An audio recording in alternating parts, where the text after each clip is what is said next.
Welcome to our channel. இன்றைக்கி நம்ம வீடியோவில் நம்ம சாதம் யூஸ் பண்ணி லேயர்டு ரொட்டி எப்படி பண்ணுறது பார்க்க போகிறோம். நார்மலாகவே ஹோட்டல்லாம் பார்த்தீங்கன்னா வைங்களேன், அந்த லேயர்டு ரொட்டி சூப்பராக இருக்கும், நல்லா சாஃப்ட்டாகவும் இருக்கும். ஆனால் வந்து நம்ம வீட்டில் எத்தனை வாட்டி ட்ரை பண்ணாலும் இது வராது.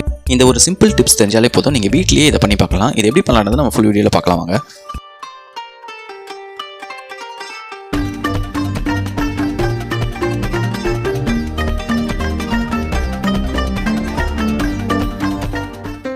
ஃபஸ்ட்டு இதுக்கு தேவையான பொருள் பார்த்தீங்கன்னா, மைதா வந்து 2 கப்பு வந்து மைதா எடுத்துக்கோங்க.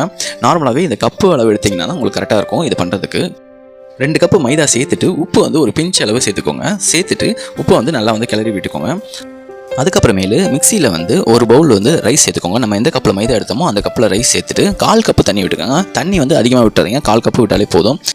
நெக்ஸ்ட் அந்த மாவில் வந்து ஒரு ஸ்பூன் வந்து நெய் விட்டுக்கோங்க. நெய் விட்டு நல்லா வந்து ஸ்பூன் வச்சு நல்லா வந்து கிளறி விட்டுக்கோங்க. உங்கள்கிட்ட நெய் இல்லைன்னா ஆயில் கூட சேர்த்துக்கலாம். அதுக்கப்புறமேலு நம்ம மிக்சியில் அரைச்சி வச்சனால நம்ம ரைஸ் போட்டு அரைச்சி வச்சோம் பார்த்தீங்களா, அதை வந்து அப்படியே சேர்த்துக்கோங்க.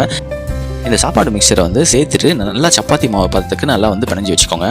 நார்மலாக சப்பாத்தி செய்யும்போது பார்த்திங்கன்னா தண்ணி வந்து நம்ம விட்டு நம்ம வந்து பிணையும். ஆனால் வந்து இதில் வந்து தண்ணி வந்து எக்ஸ்ட்ராவாக சேர்த்துறாதீங்க. நம்ம ஆல்ரெடி 1/4 கப்பு சேர்த்துருக்கோம் பார்த்திங்களா, அதுவே போதும் நமக்கு தண்ணி. தண்ணியை பொறுத்த வரைக்கும் நீங்கள் அதிகமாக சேர்த்துட்டிங்கன்னா உங்களுக்கு ரொம்ப குளகுலன்னு ஆகிடும், உங்களுக்கு சப்பாத்தி மாவு பதத்துக்கு வராது. அதனால் வந்து தண்ணி வந்து பார்த்து கரெக்டாக 1/4 கப்பு சேர்த்துக்கோங்க.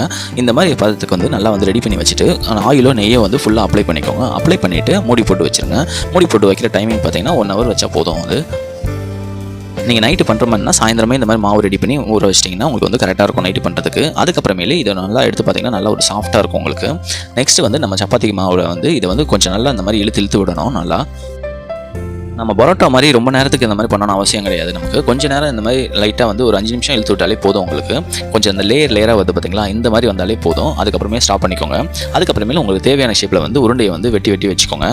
இந்த மாதிரி வந்து சின்ன சின்ன பீஸாக வந்து வெட்டி வச்சுட்டு அதுக்கப்புறமேல நீங்கள் உருண்டை ரெடி பண்ணிங்கன்னா உங்களுக்கு ஈஸியாக இருக்கும் உங்களுக்கு. இந்த மாதிரி தேவையான சைஸில் நீங்கள் வெட்டிட்டு அதுக்கப்புறமேலு உருண்டை மாதிரி ரெடி பண்ணி ஒரு பவுலிலோ இல்லை பாத்திரத்துலையோ அதை மாற்றி வச்சுக்கோங்க. இதுக்கப்புறமேல நீங்கள் மூடி போட்டு வைக்கணும்னு அவசியம் இல்லை. ஜஸ்ட் வந்து இந்த மாதிரி ரவுண்டு மாதிரி ரெடி பண்ணிட்டு அதுக்கப்புறம் மாவு அப்ளை பண்ணிவிட்டு நீங்கள் வந்து நல்லா வந்து சப்பாத்தி மாவு மாதிரி நல்லா வந்து சப்பாத்தி ரோல் பண்ணுவோம் பார்த்தீங்களா, அந்த மாதிரி நீங்கள் வந்து ரோல் பண்ணி வச்சுக்கோங்க. இந்த மாவு தேய்க்கிற பக்கம் ஒன்று பார்த்தீங்கன்னா, நீங்கள் வந்து ரொம்ப தடிமனாகவும் பண்ணக்கூடாது, ரொம்ப மெலிசாகவும் பண்ணக்கூடாது. கொஞ்சம் ஓரளவுக்கு திக்னஸ் வந்து கரெக்டான லெவலில் பண்ணிக்கோங்க. இந்த மாதிரி லெவலுக்கு வந்தாலே போதும். இந்த மாதிரி வந்ததுக்கு அப்புறமேலு நீங்கள் வந்து ஆயில் வந்து ஃபுல்லாகவே அப்ளை பண்ணிக்கோங்க. நமக்கு லேயராக வரணும்னா இந்த மாதிரி தான் பண்ணணும். ஃபஸ்ட்டு வந்து ஆயில் வந்து இந்த மாதிரி நல்லா ப்ரெஷ் பண்ணி விட்டுருங்க. ப்ரெஷ் பண்ணிட்டு அதுக்கப்புறமேலு மாவு இருக்குது பார்த்திங்களா, அதை ஃபுல்லாக வந்து இந்த மாதிரி தூவி விட்டுருங்க. தூவி விட்டுட்டு லைட்டாக வந்து இந்த மாதிரி நல்லா தடவி விட்டுட்டு அதுக்கப்புறமேலு நீங்கள் வந்து ஒரு சைடை வந்து நல்லா வந்து மடித்து விட்டுருங்க. இது வந்து மடித்து விடுற ஷேப் பார்த்திங்கன்னா ஒரு ரெக்டாங்குலர் ஷேப்பில் வரணும். அதுக்கப்புறமே இந்த சைட்லேயும் நல்லா ஆயில் விட்டுட்டு மாவு அப்ளை பண்ணிவிட்டு வந்து நல்லா தடவி விட்டுக்கோங்க. இந்த மாதிரி பண்ணிங்கன்னா உங்களுக்கு வந்து அந்த லேயராக வந்து பார்த்திங்களா, அந்த மாதிரி நமக்கு ஹோட்டலில் சாப்பிட்ற மாதிரியே நமக்கு வந்து அந்த டேஸ்ட்லேயும் இருக்கும், அதே மாதிரி அந்த பார்க்குறதுக்கும் அந்த மாதிரி இருக்கும். இந்த லேயராக பண்ணுறது வந்து உங்களுக்கு வந்து வேணாம், ரொம்ப கஷ்டமாக இருந்ததுன்னா நீங்கள் வந்து நம்ம சப்பாத்தி ரோல் பண்ணோம் பார்த்திங்களா, அதோடய நீங்கள் கூட ஸ்டாப் பண்ணிக்கலாம். ஸ்டாப் பண்ணிட்டு நீங்கள் வந்து நார்மலாக நம்ம தோசைகளில் போட்டு எடுப்போம் பார்த்திங்களா, அந்த மாதிரி கூட நீங்கள் எடுத்து வச்சுக்கலாம். உங்களுக்கு லேயராக வேணும்னா இந்த மாதிரி நீங்கள் வந்து பண்ணிக்கலாம். நீங்கள் இந்த மாதிரி நல்லா ரெக்டாங்கிள் ஷேப்பில் வந்து எடுத்து வச்சிட்டிங்கன்னா எல்லாத்தையும் உங்களுக்கு ஈஸியாக இருக்கும் தேய்க்கிறதுக்கு. அதுக்கப்புறமேல மாவு போட்டு எல்லா பக்கமும் நல்லா ஈக்குவலாக தேய்ச்சி விடுங்க.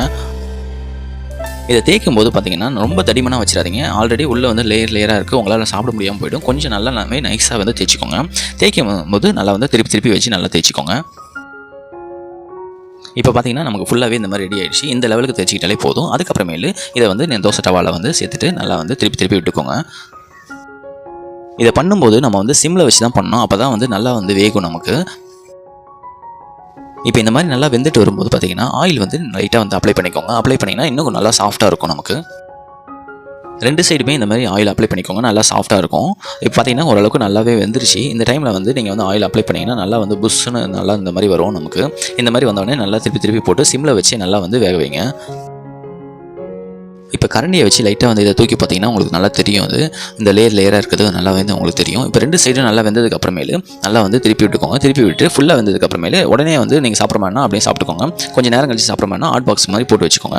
அப்போ தான் வந்து உங்களுக்கு நல்லாயிருக்கும். உங்களுக்கு சைட் டிஷ்ஷாக நீங்கள் வந்து சிக்கன் குழம்பு அப்படி இல்லைனா நீங்கள் வந்து குருமா அந்த மாதிரி கூட நீங்கள் வச்சு சாப்பிட்டுக்கலாம். ரொம்பவே டேஸ்ட்டாக இருக்கும். இந்த வீடியோ பிடிச்சிருந்தா நீங்களும் ட்ரை பண்ணி பார்த்துட்டு கமெண்ட்டில் வந்து சொல்லுங்கள். மறக்காமல் சப்ஸ்கிரைப் பண்ணிடுங்க. தேங்க்யூ.